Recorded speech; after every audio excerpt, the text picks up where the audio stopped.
Apple is known for getting rid of things on phones that people thought were always going to be essential. Think of the very first iPhone not having a physical keyboard, the iPhone 7 not having a headphone jack, and the iPhone 12 not coming with a charger in the box. So what's next? The last port on the phone, the Lightning connector. In this video, I'll be going over why Apple is planning on doing this and why it is both good and bad for us consumers. Let's first figure out why Apple would be doing this. We'll look at two examples and see what we can learn. When Apple removed the headphone jack, their reasoning for it was courage. Alright, that and the fact that the headphone jack only served a single purpose on the phone and took up valuable space inside. There was also a water resistant benefit that came along with it, as one less port is one less area for water to get inside. However, conveniently, Apple sold a solution to the problem they just created: $159 AirPods wireless earbuds that are now everywhere. So what did Apple do in this instance?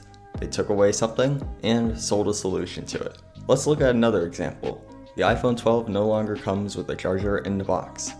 Apple's reasoning for this move was that most people already have enough of those bricks laying around their house, so there's no need to include another one. It'll also be better for the environment since they can make their box half the size and fit onto more planes and vehicles, which use around the same amount of gas to ship more products. This all seems good until you realize that the cable that is included is a Lightning to USB-C cable instead of a Lightning to USB-A.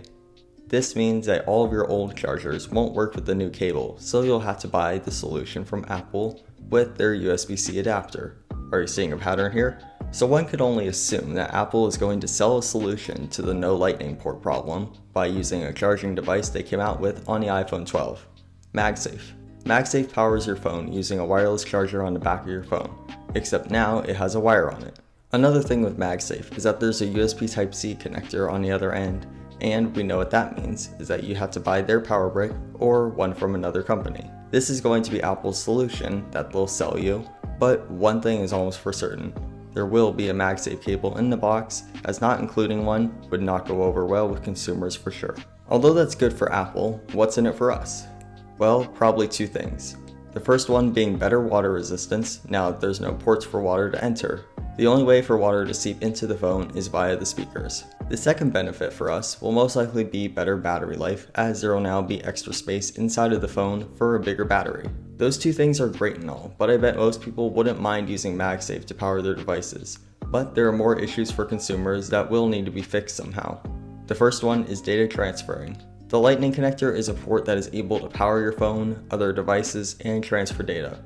Without that Lightning connector, everything around data transferring will have to be done wirelessly since MagSafe only provides power and that's it. If you own a Mac, this won't be a problem since you can airdrop stuff from your phone to your computer. However, if you own a PC, which surprisingly many people with iPhones do, you're going to run into a lot of issues unless there's an app from Apple to solve this. The data transferring issue alone is a big one, but another is regarding all of people's Lightning accessories. Back when Apple moved away from the 32-pin connector in favor of Lightning, they made an adapter to solve this. But MagSafe again is only for power and it's on the back of the phone, which isn't in the same place where the current connector is. These two things bring up the question about whether or not this will happen on the next iPhone in 2021, or if it'll be happening later on when these issues have a solution in place. Either way though, this is inevitable, and whether you like it or hate it, it's going to happen at some point.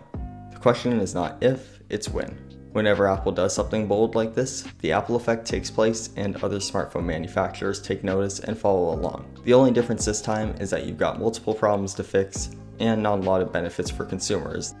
Please let me know your thoughts on this in the comments section below and what you think will happen and if you think this is a good move. Please give this video a like and consider subscribing to more tech content every week. Thank you for watching and I'll see you next time on Tech Device News.